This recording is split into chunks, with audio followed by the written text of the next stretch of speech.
الحمدللہ وحدہ والصلاة والسلام علی من لا نبی بعدہ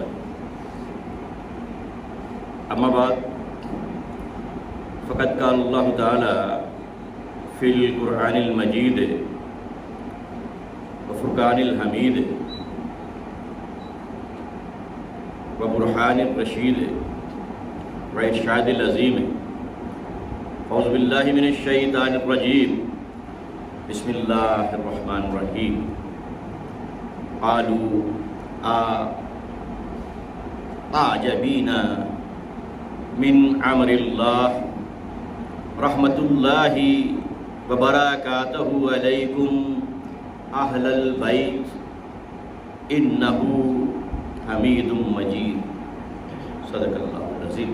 سورہ ہود ہے اور سورہ ہود کی 73ویں آیت ہے، اور اس میں اللہ تعالیٰ مخاطب ہے حضرت ابراہیم علیہ السلام کی اہل بیت سے، اہل بیت ابراہیم سے مخاطب ہے کہ جب فرشتوں نے آگے کہا کہ اللہ تعالیٰ ابراہیم کو حضرت سارہ میں سے بھی اولاد دے گا، پہلے تو اولاد جو ہے وہ حضرت ہاجرہ میں سے تھی، حضرت اسماعیل، تو اللہ تعالیٰ نے فرمایا، فرشتوں نے کہا کہ اللہ تعالیٰ فرماتا ہے فَبَشَّرْنَهَا بِإِسْحَاقَ وَمِن وَرَاءِ إِسْحَاقَ یعقوب، تم میں سے اسحاق پیدا ہوگا، پھر اسحاق میں سے یعقوب پیدا ہوگا۔ تو ان کی عمر زیادہ تھی حضرت سارہ کی، کیونکہ حضرت ابراہیم کی عمر اس وقت 100 سال تھی جب حضرت اسحاق پیدا ہوئے، اور 89 ایئر تھی جب حضرت اسماعیل پیدا ہوئے۔ تو انہوں نے اپنا ماتھا پیٹا، اپنا ہاتھ ہنسی اور کہا یہ کیسے ہو سکتا ہے؟ اللہ تعالیٰ نے فرمایا یہ ہوگا۔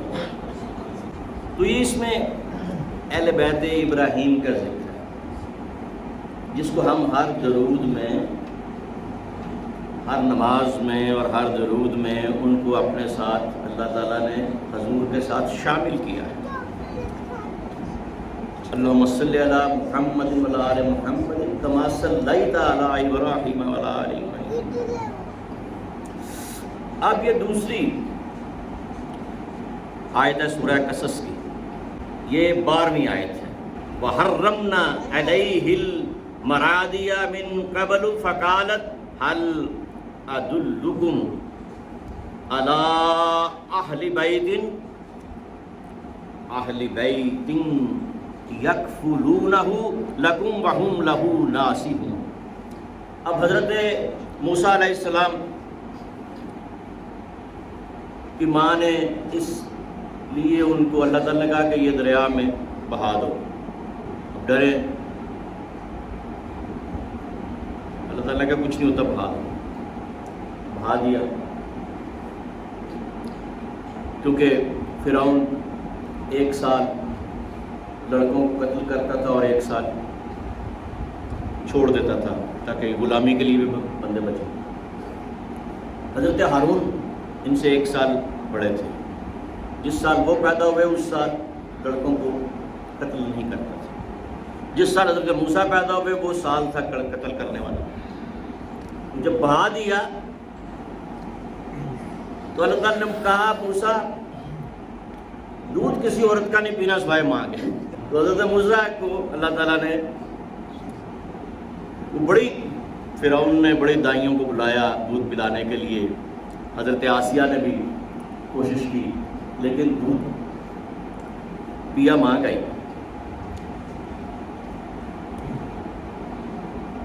وَحَرَّمْنَا عَلَيْهِ الْمَرَادِيَ مِن قَبْلُ، اور ہم نے حرام کر دیا تھا، یہ اللہ تعالیٰ فرماتا ہے ہم نے اس موسیٰ پر کہ دائیوں کے دودھ کو پیے، من قبل اس سے پہلے، فقالت، چنانچہ موسیٰ کی بہن نے کہا، حل ادلکم علی اہل بیت، تو کیا میں تمہاری رہنمائی نہ کروں کسی ایسی اہل بیت پر یکفلونہ لکم وہم لہ ناصحون، کہ جو اس بچے کو اپنا دودھ پلائے۔ پھر اللہ تعالیٰ نے موسیٰ کے دودھ کے لیے بھی ان کی ماں کو چنا اور انہوں نے جا کے دودھ پلایا۔ تو یہ دوسری اہل بیت کا جو ذکر ہے یہ حضرت موسیٰ علیہ السلام کی والدہ اور ان کی اہل بیت۔ اب سورہ احزاب میں تیسری ایک اہل بیت کا ذکر ہے۔ یہ اب حضور کی اہل بیت کو اللہ تعالیٰ مخاطب کرتا ہے، آپ کی بیویوں کو، آپ کے گھر والوں کو مخاطب کرتا ہے۔ کیا کہہ رہا ہے؟ وَقَرْنَ فِي بَيُوتِكُنَّ وَلَا تَبَرَّجْنَ تَبَرُّجَ الْجَاهِلِيَّةِ الْأُولَىٰ وَأَقِمْنَ الصَّلَاةَ وَآتِينَ الزَّكَاةَ وَأَطِيعْنَ اللَّهَ وَرَسُولَهُ إِنَّمَا يُرِيدُ اللَّهُ لِيُذْهِبَ عَنكُمُ الرِّجْسَ أَهْلَ الْبَيْتِ وَيُطَهِّرَكُمْ تَطْهِيرًا۔ اب یہ حضور کی بیویوں کو، حضور کی عورتوں کو، اہل بیت گھر والے جو ہیں یہ ان کا اب ذکر کر رہا ہے۔ وَقَرْنَ فِي بَيُوتِكُنَّ، اپنے گھروں میں ٹھہری رہنا، باہر نہ نکلنا۔ یہ اللہ تعالیٰ فرما رہا ہے امہات المومنین کو۔ وَلَا تَبَرَّجْنَ، اور اس طرح ظاہر نہ کرنا جس طرح جاہلیہ پہلے جہالت میں اپنے جسم کو ظاہر کر کے عورتیں پھرتی تھیں، پردے میں رہنا، نماز قائم کرنا، زکوٰۃ دینا، اللہ تعالیٰ اور اس کے رسول کی اطاعت کرنا۔ پھر اس کے بعد یہ اہل بیت اس کا ذکر ہے جو حضور کی بیوی۔ اب جس اہل بیت کا ذکر ہو رہا ہے یہ پنجتن پاک علیہ السلام۔ انما یرید اللہ لیذھب عنکم الرجس اہل البیت ویطہرکم تطہیرا۔ یہ 33واں سورہ ہے اور آیت بھی 33ویں ہے۔ سورہ بھی 33واں، 3 اور 3 6، 1 اللہ 5 5 5 6، اور آیت بھی 3 اور 3 6، 1 اللہ 5 5 5 6۔ یہ سورہ بھی 33ویں اور آیت بھی 33۔ اب یہ وجہ کیا تھی؟ کیونکہ اللہ نے فرمایا تھا کہ اے نبی کی بیویوں، اگر تم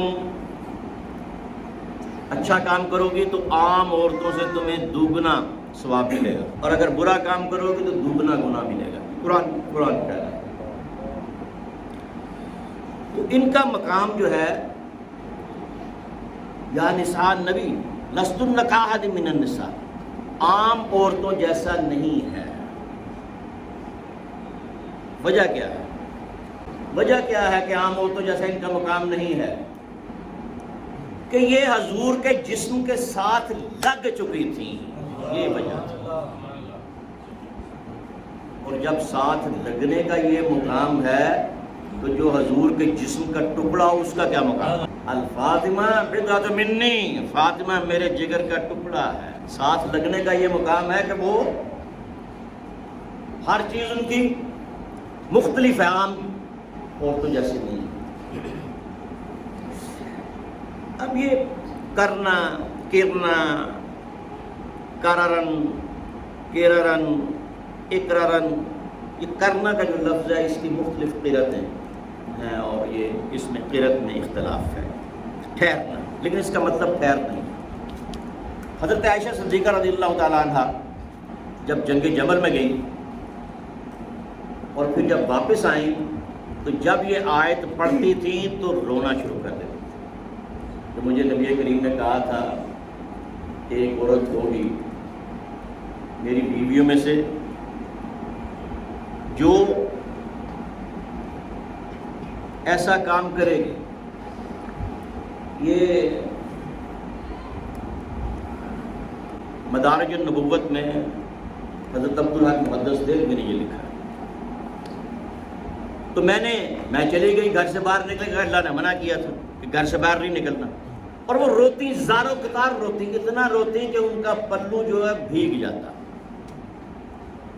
ندامت میں.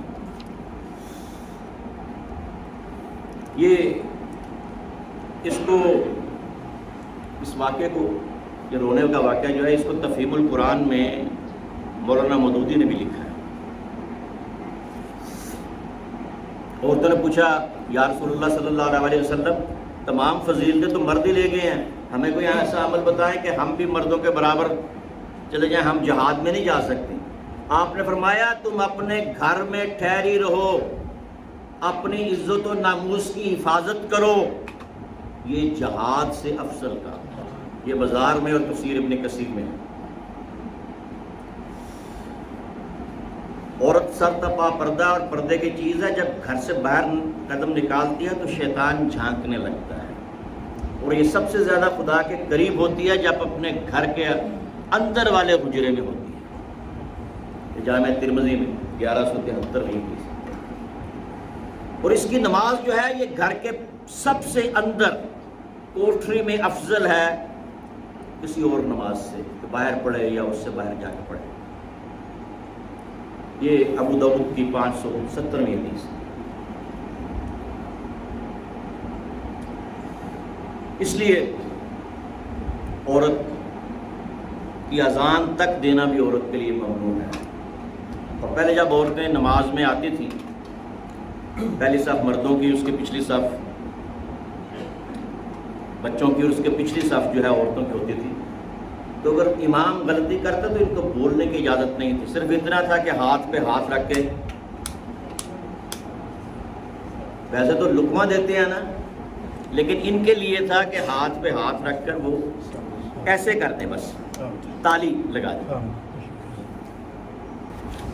ایک مسئلہ اور بیان ہوا ہے، ایسے مسئلہ کل یہاں نماز پڑھنے کے بعد اقامہ ضروری ہے، اس طرح سے گھر کا پڑھنے. سوال ہے کہ اکیلے نماز پڑھنے کے لیے گھر میں اگر اکیلے نماز پڑھے تو اقامت ضروری ہے؟ اقامت کی ضرورت نہیں ہے. اچھا، اب اہل بیت کا لفظ قرآن میں 3 مرتبہ آیا ہے. ایک حضرت ابراہیم کے اہل بیت کا، ایک حضرت موسیٰ کے اہل بیت کا، اور ایک حضور کے اہل بیت. اب اہل بیت کا مطلب کیا ہے؟ اہل بیت کہتے کسے ہیں؟ بیت کہتے ہیں اصل میں رات بسر کرنے والی جگہ. بیت کسے کہتے ہیں؟ جہاں پہ آدمی رات بسر کرتا ہے. اسی لیے بیت کا لفظ قرآن میں رات کے معنوں میں بھی آیا ہے، اور پھر آہستہ آہستہ یہ لفظ جو ہے یہ گھر کے معنوں میں آنا شروع ہوا. قرآن پاک نے خانہ کعبہ کو بیت اللہ کہا، بیت العتیق کہا، اور گھر کے پچھلے حصے سے، پچھواڑے سے جب وہ اندر آتے تھے، اس کو بھی بیت کے لفظ سے منع کیا. سورہ احزاب کی آیت نمبر 53 میں نبی کریم کے گھروں کو بیوت النبی کہا گیا،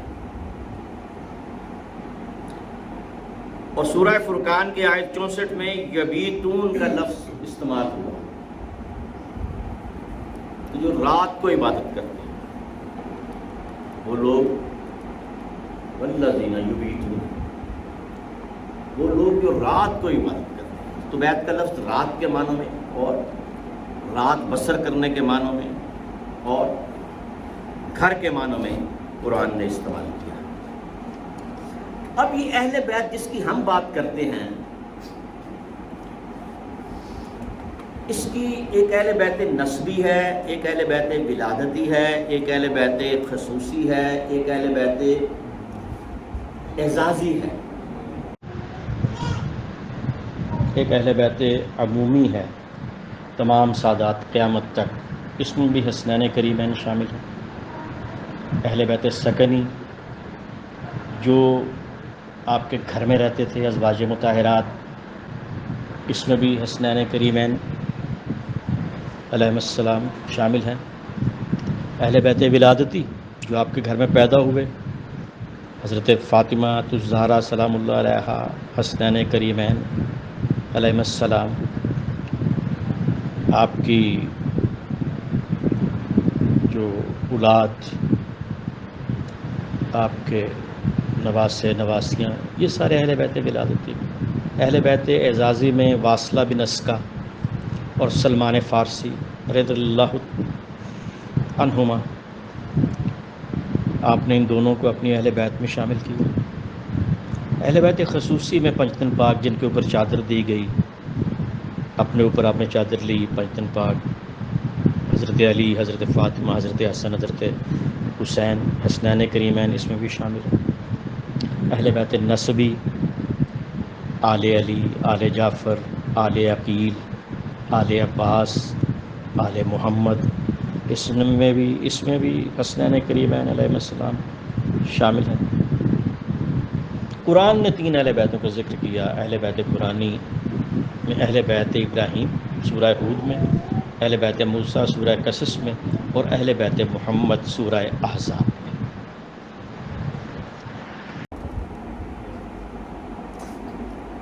یہ اہل بیت۔ اب ایک اہل بیت نسبی وہ ہے جس میں آل علی، آل جعفر، آل عباس، آل عقیل اور بنو فاطمہ شامل ہیں، جن پر صدقہ حرام ہے۔ صحیح مسلم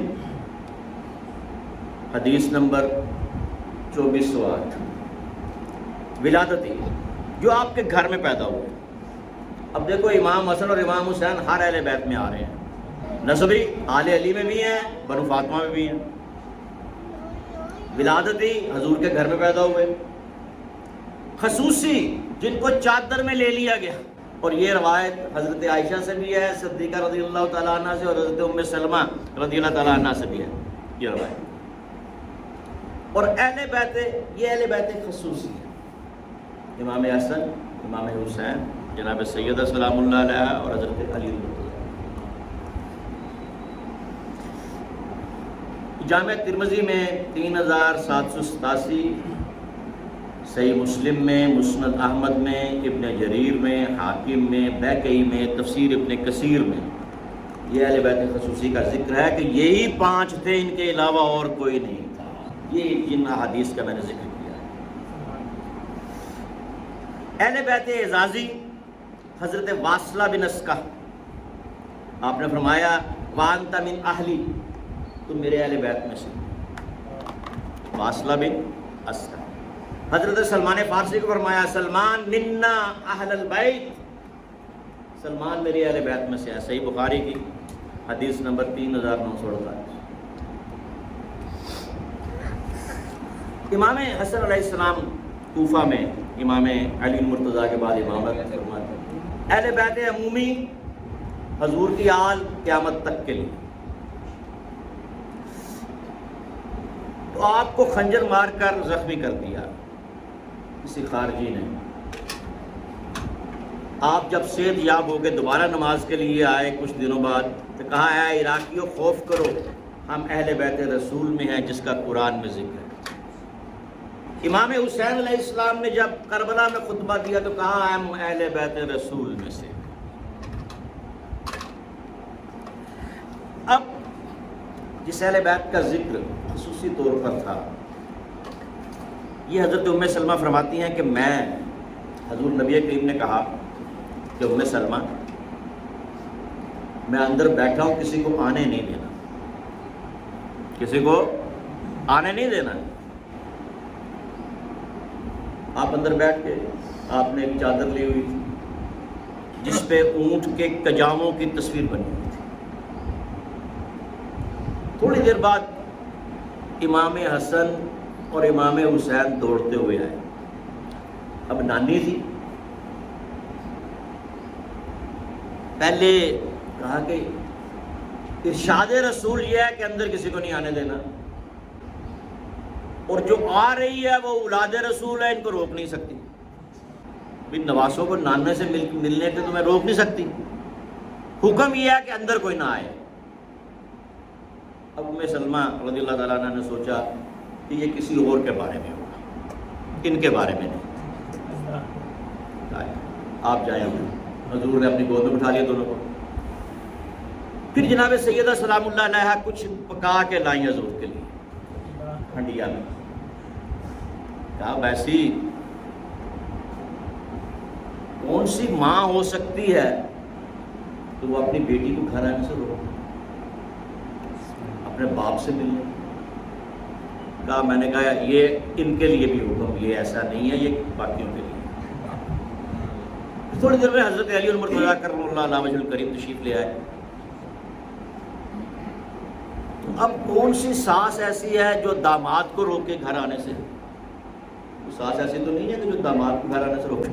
کہتی ہے میں نے کہا یہ داماد ہے، اس کو تو روک نہیں سکتی آپ کچھ۔ جب سارے اندر بیٹھ گئے تو حضور نے ایک چادر اوپر لے لی اور جبریل آ گئے اور اس 33ویں آیت کا دوسرا حصہ لے کے آئے۔ پہلا حصہ حضور کی بیویوں کے بارے میں ہے، یہ دوسرا حصہ پنجتن پاک کے بارے میں ہے۔ انما یرید اللہ لیذھب عنکم الرجس اہل البیت ویطہرکم تطہیرا۔ انما یرید اللہ کا ارادہ ہے، اور جو اللہ کا ارادہ ہوتا ہے نا، انما امرہ اذا اراد شیئا ان یقول له کن فیکون۔ اللہ کا ارادہ جب ہوتا ہے تو پھر کن کہتا ہے اور فیکون ہو جاتا ہے۔ وہاں بھی آیت انما سے شروع کی اللہ نے، ارادے والی آیت، یہاں بھی آیت انما سے شروع کی۔ تو کہتے ہیں وہ بھی اندر چلے گئے، حضور نے چادر لے لی، جبریل نے یہ آگے پڑھا تو اللہ حضور نے فرمایا اللہم ہؤلاء اہل بیتی، اے اللہ یہ میری اہل بیت ہے، حسن و حسین و علی و فاطمہ، حسن و حسین علی۔ اب کہتی ہیں کہ میں نے عرض کی کہ یا رسول اللہ میں بھی اس چادر میں آ جاؤں؟ فرمایا انکی علی خیر انتی علی الخیر، تو جہاں پہ ہے خیر پہ ہے۔ جامع ترمذی میں 3787ویں حدیث میں اس طرح کہا انتی علی مکانکی وانتی علی خیر، تو اپنی جگہ پر رہ اور تو بھی نیکی پر خیر پر ہے۔ لیکن یہ جو چادر ہے یہ اہل بیت خصوصی کے لیے ہے، جسے پنجتن پاک علیہ السلام سے۔ تو یہ قرآن نے 3 اہل بیتوں کا ذکر کیا، میں نے آپ کے سامنے پیش کر دی۔ اہل بیت ولادتی میں بھی امام حسین ہیں، امام حسن ہیں، اہل بیت نسبی میں بھی ہیں، اہل بیت خصوصی میں بھی ہیں، اور اہل بیت عمومی میں بھی ہیں، اور اہل بیت سکنی میں بھی ہیں۔ وما علینا الا البلاغ۔